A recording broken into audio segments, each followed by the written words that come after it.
Hello all, welcome to the next video of the chapter Acid, Bases and Salts. Throughout the chapter, you have been introduced to many salts. Let us check the chemical formula of some of the salts that we have come across in the first two chapters. Here in front of you are four salts: copper sulfate, ferrous sulfate, plaster of Paris and washing soda. What is the common thing that you notice in the chemical formula of these salts? Yes, you are right. In all these salts, there are a certain number of water molecules present in their one formula unit. Now, obviously, you will be having many questions. Do these water molecules make these salts wet? What is the importance of these water molecules in these salts? Okay, let us discuss about all these in today's video. Today, let's look what is water of crystallization. When certain salts undergo crystallization, in their crystal structure, some definite number of molecules of water get chemically combined in a definite proportion. This is known as water of crystallization. Water of crystallization is the number of water molecules chemically combined in a definite molecular proportion with the salt in its crystalline state. On the basis of the number of water molecules present in the salt, salts are classified as hydrous and anhydrous salts.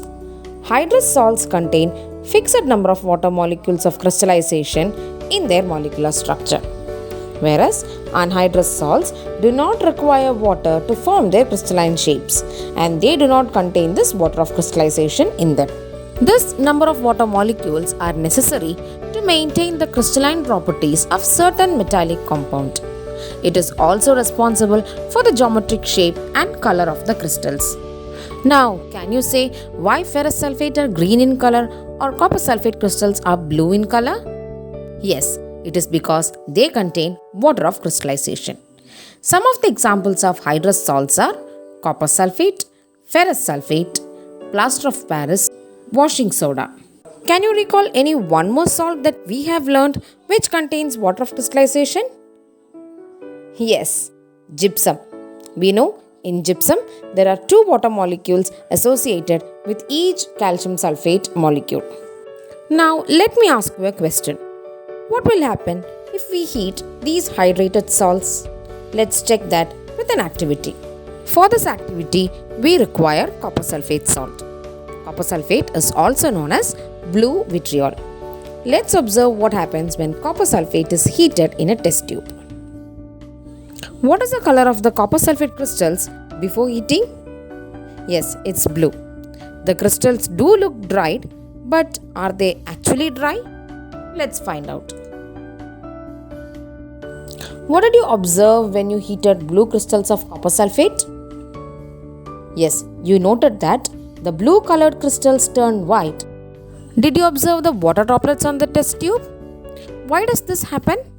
It's because when copper sulfate is heated, it loses its water molecules and that's why it turns white in color.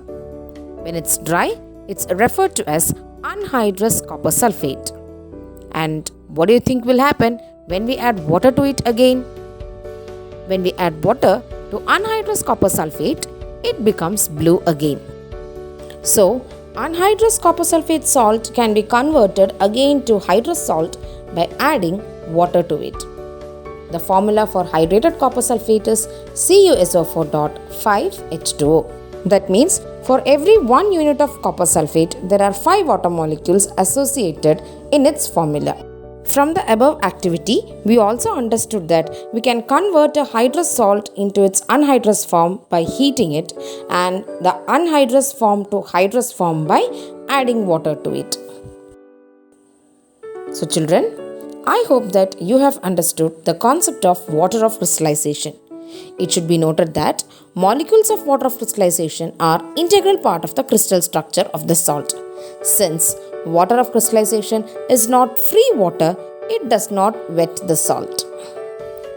Thank you for watching the video. I'll be back with more videos of class 8, 9, 10 science. If you like the video, subscribe the channel and show your support with your like, shares and comments.